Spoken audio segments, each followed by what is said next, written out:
Eurovision was one of the favorites of Eurovision. So, did you get any glance of Ukraine? Did you get any feeling of this country first? I think it's special because it doesn't look like any other countries, but it's beautiful. It doesn't look like decent European countries, right? Yeah. Come on, we're cool. Anyway, so did you have your first rehearsal? How was your first rehearsal? Really good. I feel really comfortable on stage with the sound and everything is really good. I wasn't nervous on the stage, but of course it's going to be different with all the audience. But it's a really nice place and all people are really nice, so I feel good. All right. So I guess you guys might have questions for Blanche. Sure, go ahead. Hi Blanche, Alistair from Europhile. Can you tell us a little about your brother and how has he inspired you? My brother is the reason why I sing, because he's a singer too. Yes, the name of my brother is Oliver Lord, it's his artist name, and when I was younger than now, he sang, and so I sang too, and he was playing piano, and so I was with him, and so that's the reason why I'm here, maybe. All right.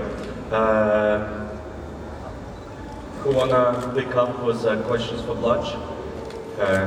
I know this is just an introductory meeting, and obviously it's we're gonna go more deep after the when we get closer to the semifinals. For now, we have another question. Please go for it. Bonjour Blanche. Congratulations for your rehearsal. I will tell my question first in French and after in English.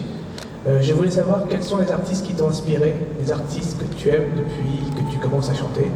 I would like to know who are the artists you like, the artists who have inspired you.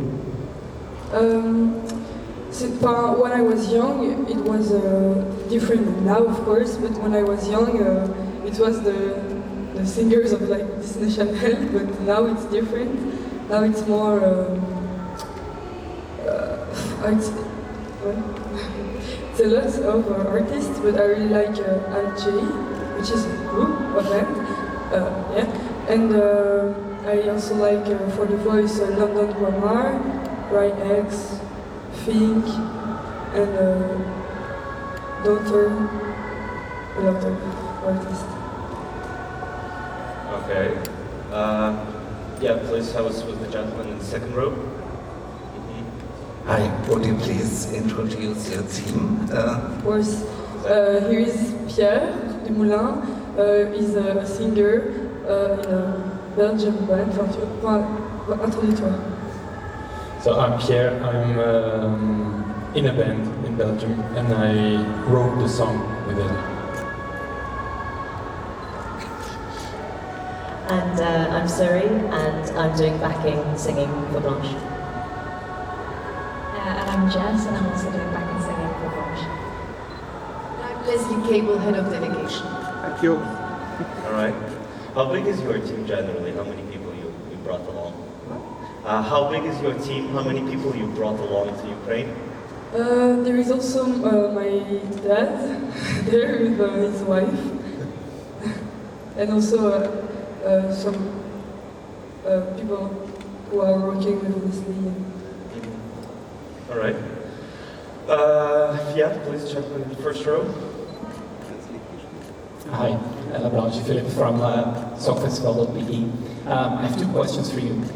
You're on stage all alone, but you have two backing vocals. So why don't we see them on stage? And question number two, the video clip is very dark with only one light going around, but on stage there's a lot of light, and that kind of ruins the atmosphere of the song, in my opinion. Are you going to change anything about that? No, because we choose to do it like this. First, why are we alone on stage? Because we think, and I think, that is like intimate song, and it was maybe a défi, comment dire, challenge, but we wanted to do it like this because that's the atmosphere of the song. It's like in the clip, it's only me, and why there is more lights, I think because we have to enjoy all the things that are, all the possibilities we have. It's a big stage, and we have to play with that. You know, if there is only one light on me, it can be boring, and I think we have to play with that. And also, it's light. The song talks about light, and in the video clip there is not only one light, there is the ball, but there is also light everywhere. So I think it's the same atmosphere, but I mean, it's a video. All right, next question from the gentleman in the back. Hello Blanche, JP from Radio International. I'd like to know from you how you came up with the name Blanche, since Blanche is not your real name. And also, what are your first Eurovision memories from Belgium, as also internationally? First, Blanche is my third name, and I wanted to pick a name that is more singular, that stays in mind. And you know, Blanche, not everybody know how we pronounce it, and so you keep that in mind. And it's a beautiful name, I think. And the other question was Eurovision memories. Yes. For Belgium or Both.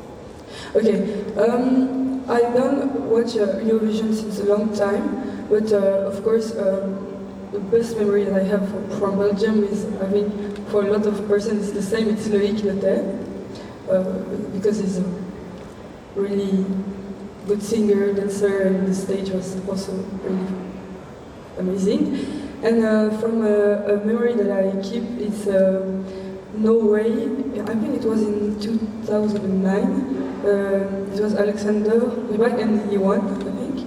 And yes, I don't know why, but it stayed, but he was really into his song. And Thank you.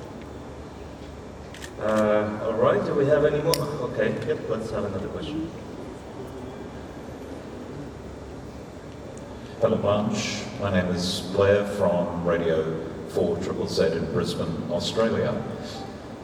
Last few years Belgium has done really well, sending good singers with good songs. First question is, do you feel a lot of pressure having to live up to Loïc and last year with Laura? Secondly, last year Australia gave 12 points twice from our jury and our public. What would you like to say to Australia too? Because we're voting in the same semi-final as you. Do you want 12 points from Australia? of course. Do you feel a lot of pressure? Yes, because, yes, of course, people are rating a lot from Belgium this year, because as you say, the last year were really great, and so it's a bit of pressure, but also it makes me, it obligates me, it obliges me to be as great as them, so it's also motivation. All right, okay, so let's take the last question. I have a question perhaps for both of you, Blanche and Pierre. I understand the record was leaked early. How did you feel when you found out that someone had released the music without authorization, and did that affect your preparation for the show? You're talking about the release of the song in March, right? Well, it was released a few hours before we wanted to release it, so it really changed our way of preparing the release, actually. And I think it's always a good sign that people want to release it early because they just can't wait to make it wide. And so we just said whatever. Okay. All right, that's yeah, pretty much it. We, at the end of every meet and greet, we invite you to the photo stand for pictures. So if you please proceed.